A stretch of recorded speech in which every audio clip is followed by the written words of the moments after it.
Greetings, family. Thank you again for joining us for the True Health Forever podcast. This is episode 1234. My name is Truvel, creator of Black Wall Street, the board game, and of course I have the amazing, the astonishing, the incredible, the curl-rific. Tell them. Oh, Lord. All right. What's your name is, though?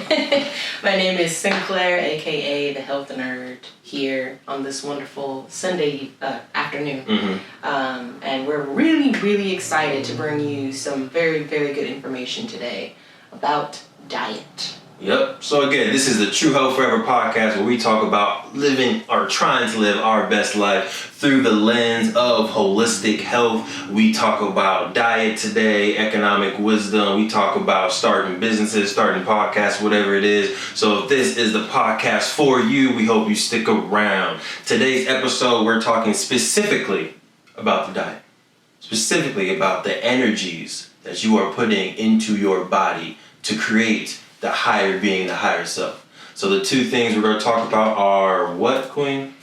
So when you think about diet, there are two important factors. It's what you eat and when you eat. Both are important. I feel like we don't always talk about or think about the when you eat, but we're going to definitely talk about it today because it's very important as well. It is. So before we get into it, of course, we have to give a quick shout out to all of our sponsors. Is this thing on? Is this working? No? Mic check. Yeah, so episode 5, so still no official sponsors yet. We go get there. But we do want to give a quick shout out and give some love and energy to some folks. So we have Rare brand. If you're looking at trying to get some sweatpants, I got them on today. You know, you can't see them if you're on the podcast, but I hope you can feel the energy in my voice.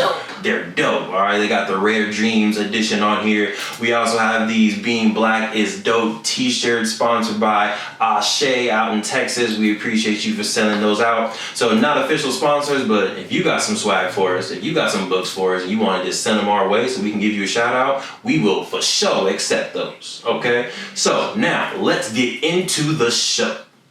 Starting with, what are we going to talk about? Plant-based first? We're going to talk about the health. Can we talk about carnivore first, actually? Let me rewind.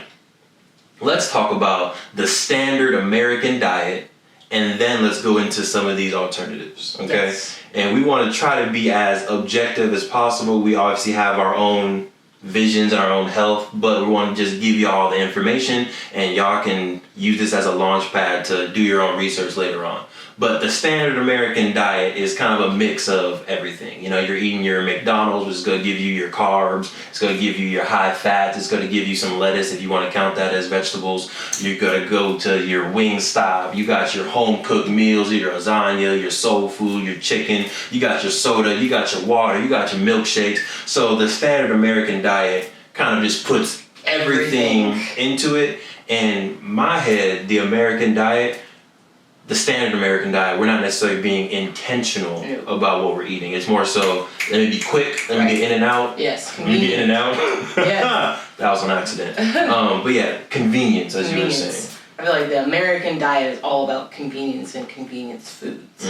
And I was even, like, as we were preparing for this podcast, I was trying to think about, like, how do you describe the American diet? And it's hard, because it's like, I was like, oh, it's kind of high in carbs, high in fat, high in protein. Way too much protein. I'm like, it's just high in everything. Yeah, it literally does everything. But like you said, I think the key part there is the standard American diet is not thinking about what you're putting in your mouth. Right.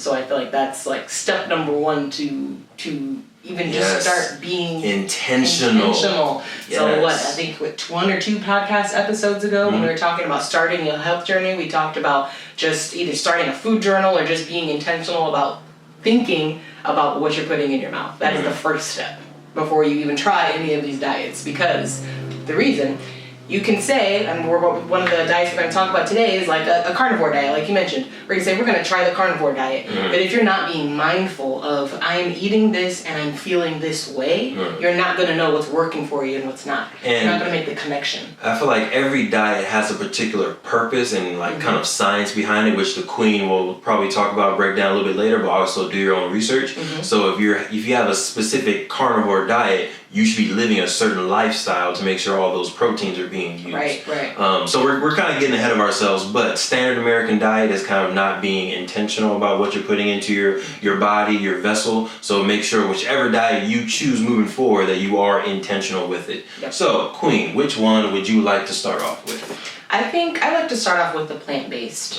because that is what we are most familiar with. So plant-based is really what it sounds like. It just means that plants, meaning fruits and vegetables, are the base of your diet. That should be your main source, and everything else is supplemental. Okay. So there's kind of a whole bunch of, we're only going to mention a few diets here. There are 1 million different diets. People are creating their own diets every single day. So we're just going to kind of talk about some of the You can test out the Truvel Forever diet right now. Truvel Forever diet, all nuts. No, I don't want that. No. Just kidding. But like that's how easy it is just to say like, oh, it's all diets stem from someone saying, oh, these are really good for you. I think this is all you need. So this is going to be a diet of only this or whatever. But plant-based, so there's kind of different categories. There's different levels of plant-based. You got your vegan, which basically means only eating plant foods. Okay. It means 0 animal products. Okay. And that's just with the label. Like obviously you have a lot of people who may call themselves vegan, but maybe sprinkle in some animal foods. No judgment there. No. But then you have a lot of people that are very strict and they do not eat anything. Raw vegan. Raw vegan, yeah, raw vegan. That's even another one I didn't even put up there. Raw vegan means not only are you not eating animal foods, but you're also not cooking your food above I believe it's 120 degrees or something like that. So it's like anything you're cooking is like low temperature cooking. But most of what you eat is raw. So that's like probably the most restrictive diet that you could be on, but there's a lot of health benefits that can come from it for some people. That is not a diet for everyone. Right. No diet is for everyone, and that's something else I want to stress is that you really have to test the waters yourself, because you could do very well on one diet, but maybe I try and I notice some indigestion or some digestive issues. That's fine. That doesn't mean you need to stop it. That doesn't mean it's a bad diet. That just means for you it works, and for me it maybe doesn't. Right. Everybody's individual, so you're going to need to kind of play with it. But vegetarian is another option. We've actually tried that one. We've had probably a good couple months where we did mostly... Vegetarian is pretty... I feel like it's a good in-between, and the next one we talk about is probably a better in-between. But there's a lot of creative stuff you can still do as a vegetarian to eat good food, to get your protein, to get your vegetables. So I like that personally over vegan, because vegan seems a little bit more restrictive to me, but I can see the health benefits in other vegans out there. Yeah, vegetarian, it's very easy to just make substitutes. Right. So like we've done like enchiladas, like rather than putting chicken or something in there, we just do beans and we just do a whole bunch of peppers. And you don't miss it. You don't miss the meat because it's still filling. Bruh, hold on. I gotta give you some love for her quinoa chili. So this is 100% vegetarian. Instead of the ground beef as a protein substitute and kind of like a substance texture substitute, she puts in quinoa into this chili. Really good. It's not vegan at all because we still put a little bit of cheese, we put some sour cream in there, a little bit of sriracha, make it a little spicy, a little fiery.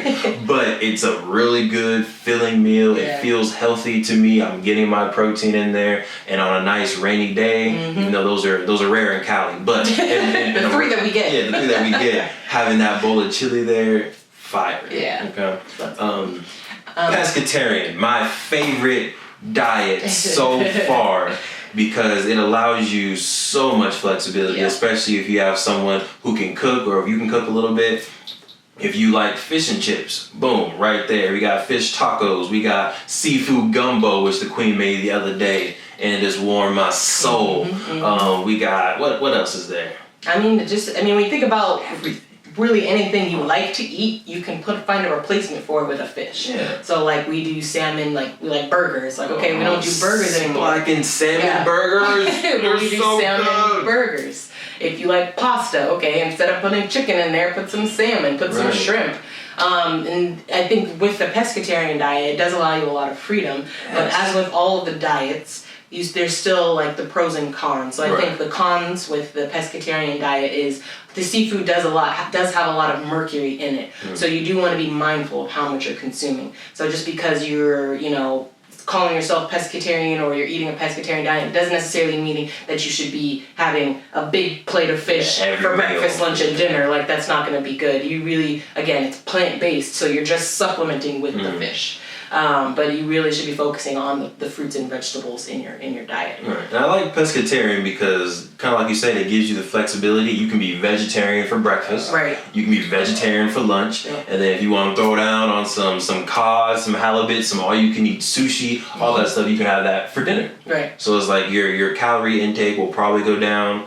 I started being pescatarian 2017. I lost like 25 pounds, like just... I wasn't working out extra, I just wasn't eating beef and chicken on a consistent basis. So once I became hybrid vegetarian pescatarian, for me, the weight kind of melted off. For other people, it might be a little bit different. I think probably the most successful, I think, diet regime we had was the Monday through Friday, we would eat vegetarian, and then on the weekends we would reward ourselves by allowing ourselves to eat some fish. So that was a very good balance, and we kind of did that, keeping that mercury in mind, so that we don't want to get, obviously, mercury poisoning. Right. And poison is bad. It's not healthy at all. In case y'all are wondering. You didn't know. Poison bad.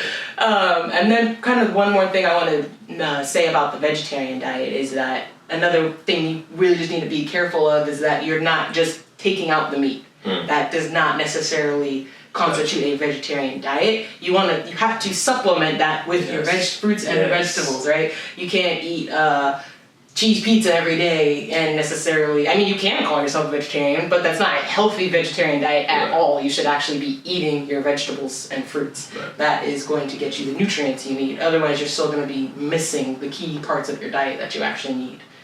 Agreed. All right. Now, let's switch over and talk about another diet. Yes. Let's talk about paleo. What is that? So I actually didn't know what paleo was probably until a couple months ago. So you think anyone's gonna like this video?